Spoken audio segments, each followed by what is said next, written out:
हम्म। ओम पूर्णमदः अतः पूर्णमिदं पूर्णात् पूर्णमुदच्यते पूर्णस्य पूर्णमादाय पूर्णमेवावशिष्यते। ओम शांति शांति शांतिः। शंकरं शंकराचार्यं केशवं बादरायणं सूत्रभाष्य कृतो वन्दे भगवन्तौ पुनः पुनः। ईश्वरो गुरुरात्मेति मूर्तिभेदा विभागिने व्योमवद्व्याप्तदेहाय दक्षिणामूर्तये नमः। ओम शांति शांति शांति। 47वां श्लोक हुआ है महाराज जी। अच्छा, 47वां हो गया। अच्छा, जी महाराज जी। तो यहाँ तक विचार हुआ जो इस प्रकार से ये जो कर्म फल है जी ईश्वर अर्पण बुद्धि से यदि करे जी तो उससे क्या होता है, कर्मों से अंतःकरण शुद्ध होता है जी और उसके फल स्वरूप जो अत्यंत तुच्छ सुख साधन से लेकर जी इस लोक का जो भोग साधन को लेकर जी परलोक पर्यंत जी सभी में क्या होता है, उसमें एक तीव्र वैराग्य उत्पन्न होता है, तीव्र वैराग्य नाम का। जी अतः ये काम्य कर्म तो उपयोगिता नहीं है, जी नित्य नैमित्तिक कर्म उपयोगी उपयोगिता है, ये बता दिया। जी आगे बता रहे तो बीच में वो आक्षेप कर रहे हैं कि मत्र वैराग्येण तस्य मोक्ष साधनत्वे।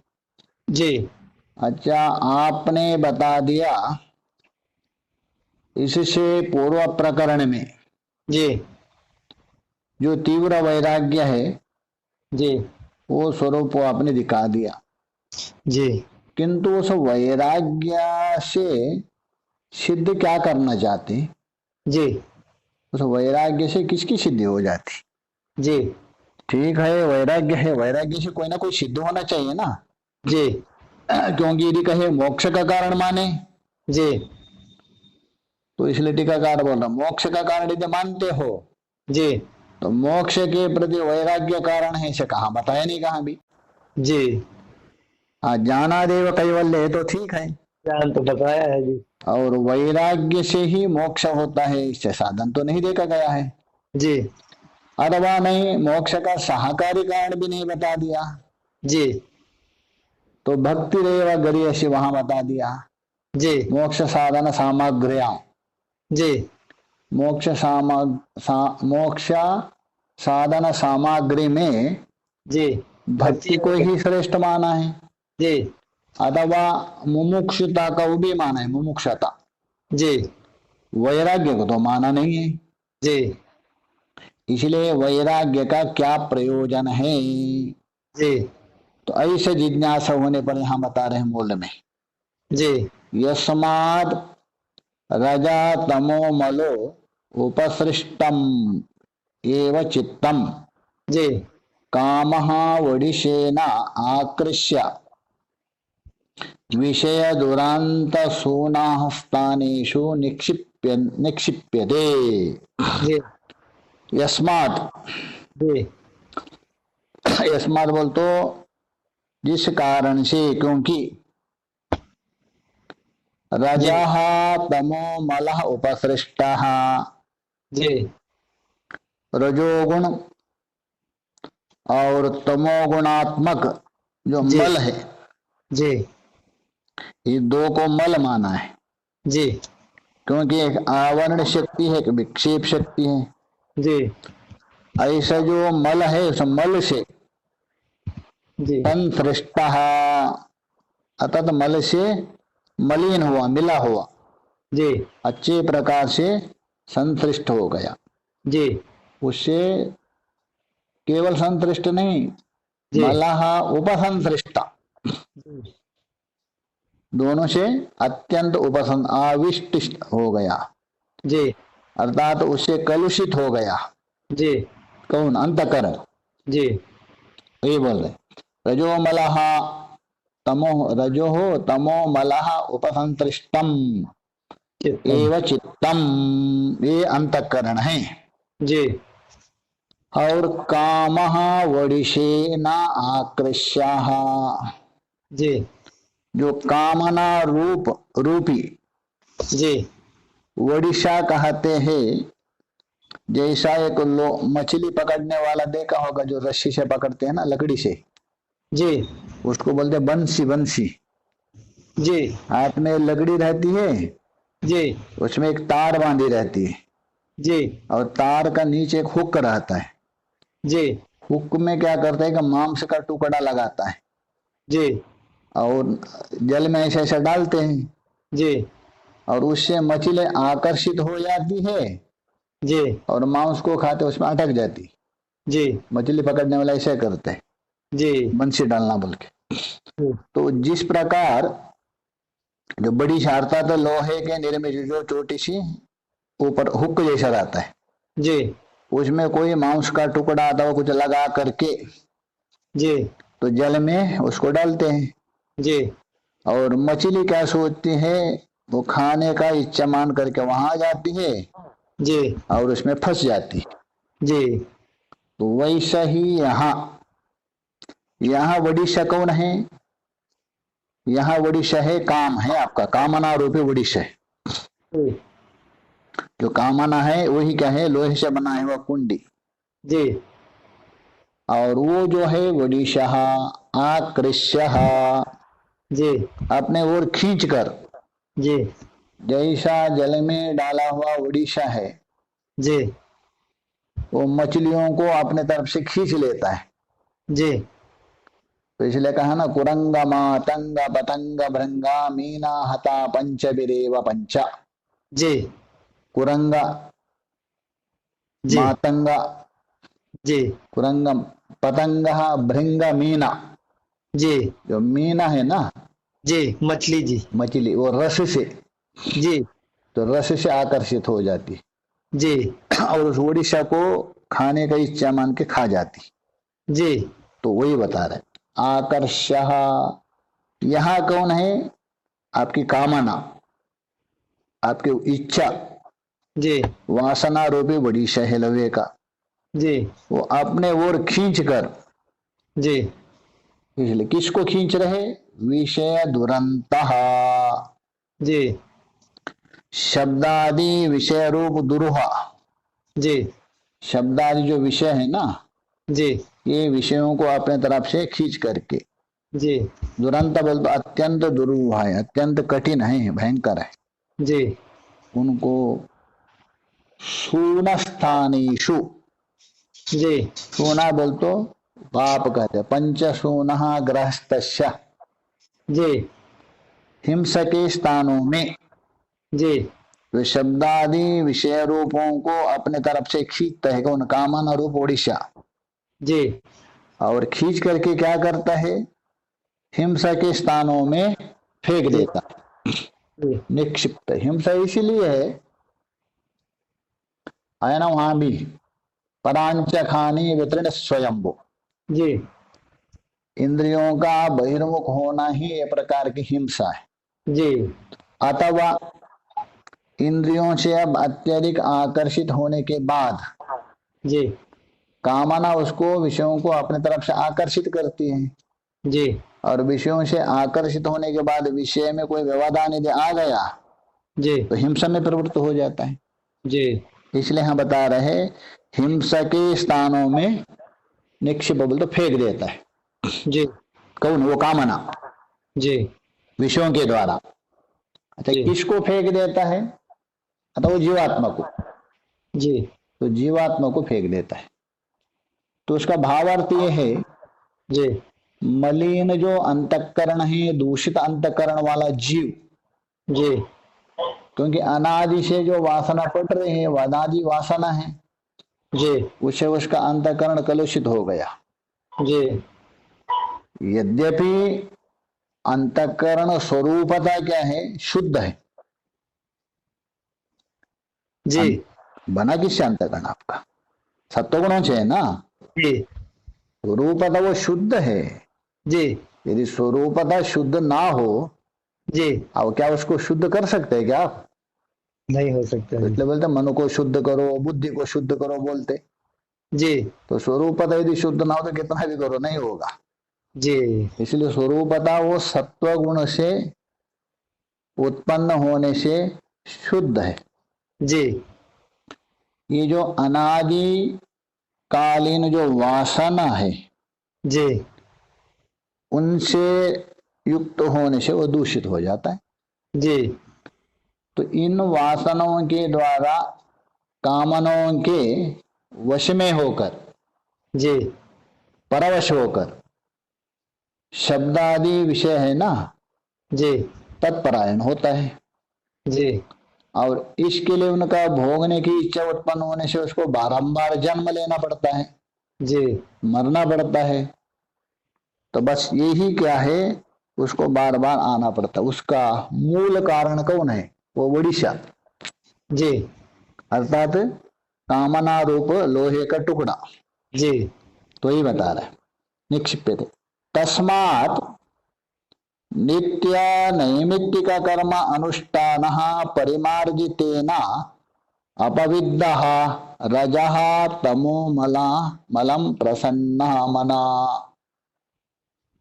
जी इसीलिए क्या करना पड़ता है? इस कारण से जी नित्य नैमित्तिक कर्म, जी नित्य कर्म जी और नैमित्तिक कर्म, जी उनका अनुष्ठान से जी तो शुद्ध हुआ यह, जी अर्थात अंतःकरण आपका शुद्ध हो गया।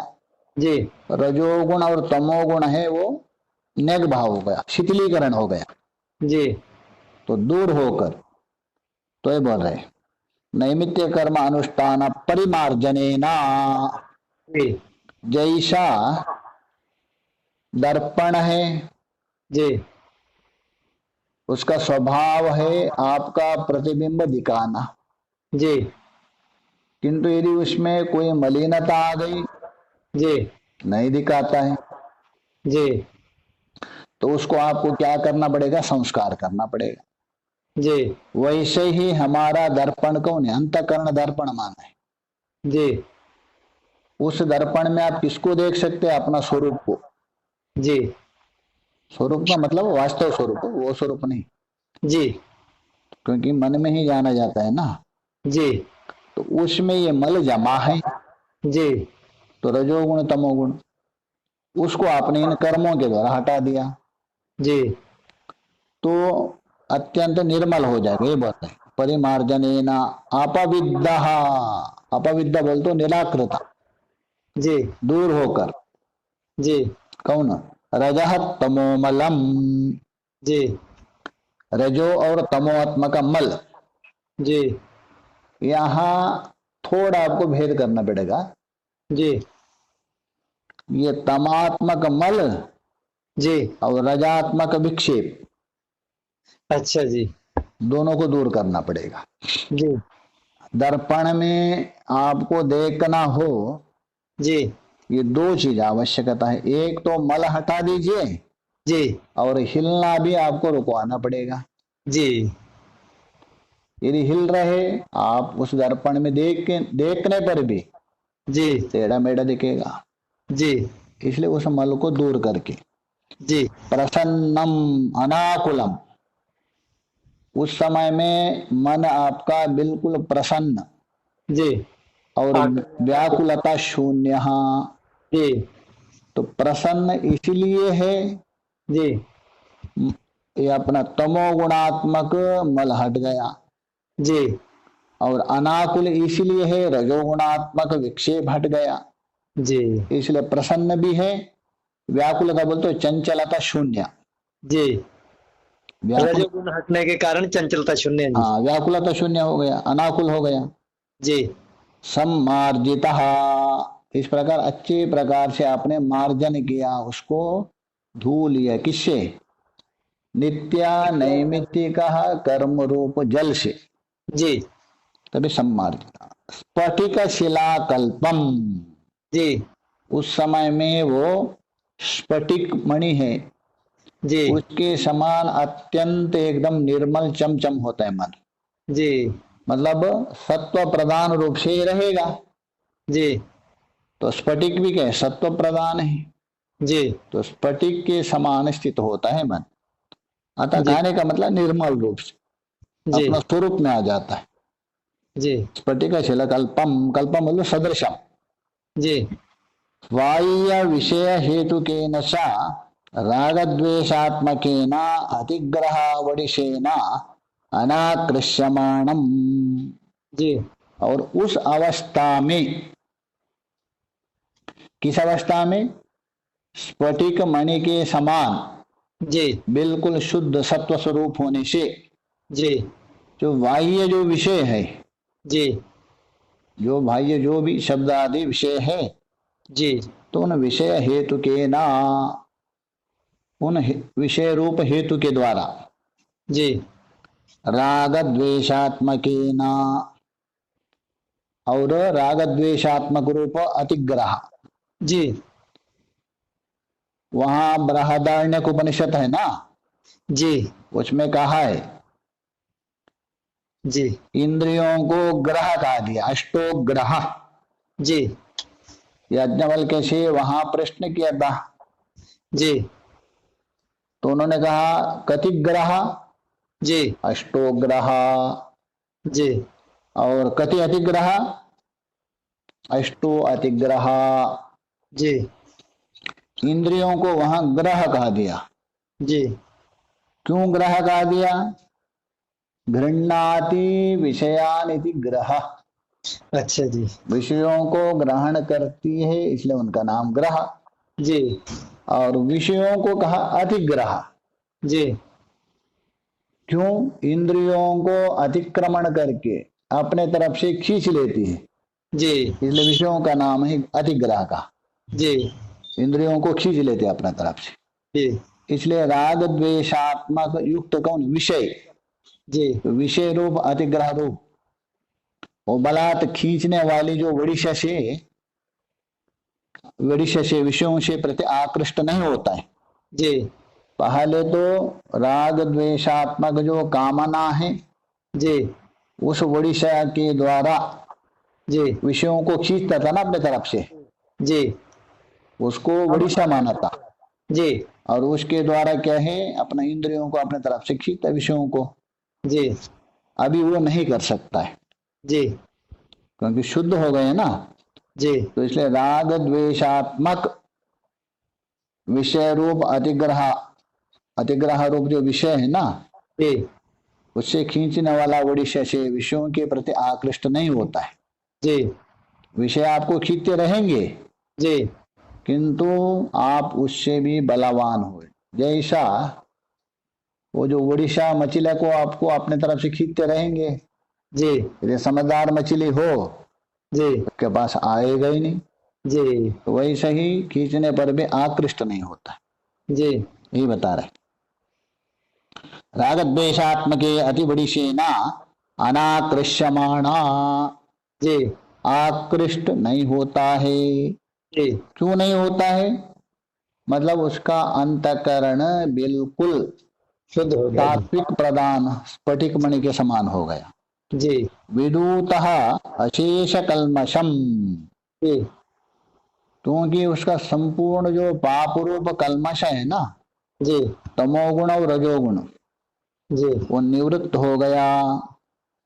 जी अभी देखिए यहाँ विधूता अशेष प्रयोग कर रहे हैं यहाँ, जी किंतु अशेष का मतलब पूर्णतया नष्ट नहीं होता है। जी कोई भी नित्य कर्म हो, नैमित्तिक कर्म हो, कोई भी हो जी साधना, पूर्ण रूपेण आपका दोष को निवृत्त नहीं कर सकता, जी शिथिल कर सकता है। बस ये कर्मयोग है ना, जी कर्मयोग में एक ही है दोषों को शिथिलीकरण करता, तनुकरण करना। जी नाश तो आपका ज्ञान ही करेगा, जी बिना ज्ञान से पूर्ण रूपेण नष्ट नहीं होगा। जी यहाँ अशेष का मतलब तात्पर्य है विशेष, बहुत सामान्य प्रयोग कर रहे हैं। हाँ, जी जितना भी उनका स्थूल अंश है, जी पाप का दो अंश है ना, स्थूल अंश जी और एक सूक्ष्म अंश। जी ये जो पापादि है, रजोगुण आदि का जो स्थूल अंश है, जी वो सर्वथा निवृत्त होता है, जी मतलब शिथिलीकरण होता है, वो जी ढीला पड़ता है। जी और उससे क्या है, धीरे धीरे आप मोक्ष की ओर जाएंगे, ज्ञान उत्पत्ति की योग्यता आ जाती है। जी हाँ, ज्ञान उत्पन्न होने के बाद ज्ञानाग्नि सर्वकर्माणि, जी तभी जाके पूर्ण नष्ट होता है। जी इसलिए अशेष का मतलब स्थूलत्व को लेकर, जी अशेष कल्मषम प्रत्यम मात्र प्रवर प्रवर्णम चित्तम दर्पणम अवतिष्ठते। जी तो संपूर्ण ये रजोतमवादी पाप निवृत्त होने से जी प्रत्येक बोल तो आत्मा मात्र के प्रति जी जिज्ञासा वाला होकर, जी बाह्य विषयों का नहीं, आत्मा मात्र के ओर जिज्ञासा होकर शुद्ध दर्पण के भांति जी स्थित हो जाता है।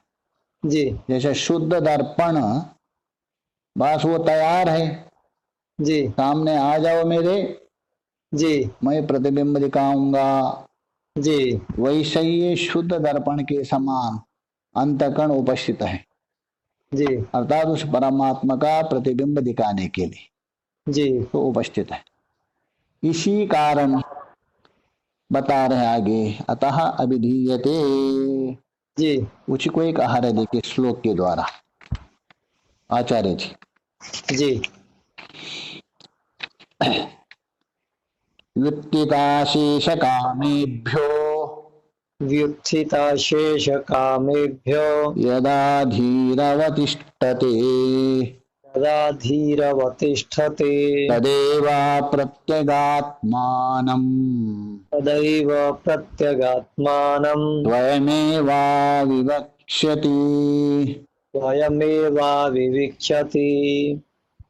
ये बोल रहे, युक्तितः अशेष कामेभ्यो यदा, जी यदा, जी यदा बोल तो यस्मिन काले, जी जो दा प्रत्यय होता है ना, जी वो काल अर्थ में होता है, काले दा। जी और तत्र यत्र है देशवाचक होता है, जी यदा तदा कदा है ना, जी ये ये समय समयवाचक होता है।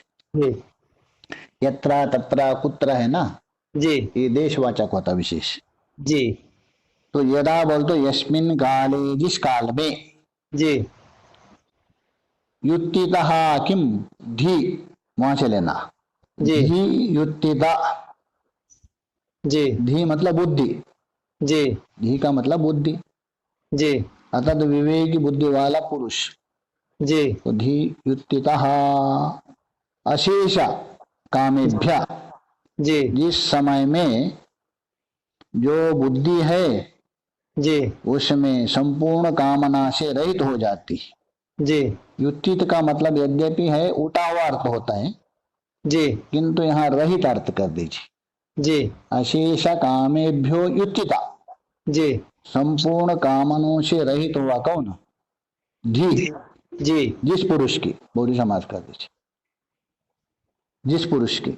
जी तो अवतिष्ठते, अवतिष्ठ तो अवस्थित होती बुद्धि उसकी, जी मतलब जो जिस समय में, मतलब जो पीछे बताया था ना, जी नित्य कर्म आदि के फलस्वरूप से जी और संपूर्ण कामना आदि से रहित पुरुष जी की बुद्धि स्थित हो जाती है, जी अवतिष्ठ।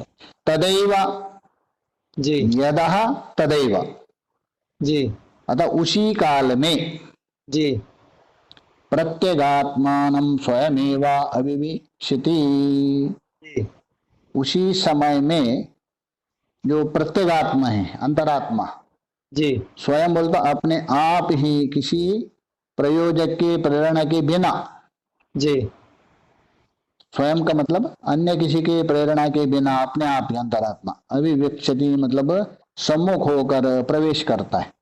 जी अतः उस बुद्धि में है ना, जी जिस प्रकार दर्पण में आपका मुख प्रविष्ट करता है, जी प्रविष्ट मतलब वो नहीं लेना, जी प्रविष्ट युवा प्रविष्ट जी मतलब उसमें प्रतिबिंब दिखने लगता है। जी वैसे ही उस बुद्धि में अंतरात्मा में जी सम्मुख होकर प्रवेश करता है, उस अंतरात्मा में प्रवेश करता है। जी अंतरात्मा में प्रवेश का मतलब तात्पर्य ये है, उसकी जो बुद्धि है ना, जी शुद्ध होने से उस अंतरात्मा को ग्रहण करने के लिए संलग्न होती, जी यही प्रवेश करना। जी नहीं तो अंतरात्मा में क्या प्रवेश करना, जी मतलब अंतरात्मा को जानने के लिए प्रयत्न करता है, जिस जी समय में बताया। अतः परवासिता अधिकारिणा कर्मणि प्रत्येक प्रवणात्वासूनो कृत संप्रत्तिकानि चरितार्थानि सन्ति।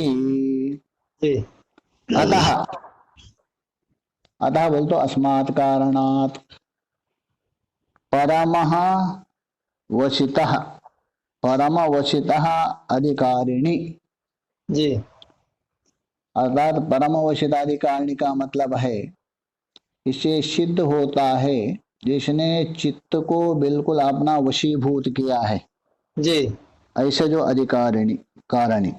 जी कर्मणि ही, अर्थात जो जितने भी जो कर्मादि है ना, जी सारे कर्मादि जी जितने भी कर्मादि प्रत्येक प्रवणत्व सूनु, जी प्रत्येक प्रवणत्व सूनु, प्रत्येक प्रवणत्व का मतलब अर्थात जितने भी जो कर्मादि है, जी वो प्रवण का मतलब है चरितार्थ, जी सूनु बोल तो पाप आदि, जी कृत संप्रतिकानि चरितार्थानि संति, जी अतः चित्त शुद्धि के अनंतर, जी अतः का मतलब चित्त शुद्धि हो गया जी और परम अवसिता अधिकारिणी, राग द्वेष आदि निवृत्त हो गया जी और तद हेतु समाप्त अधिकार वाला हो गया, अभी कर्म का कोई अधिकार भी नहीं रहा।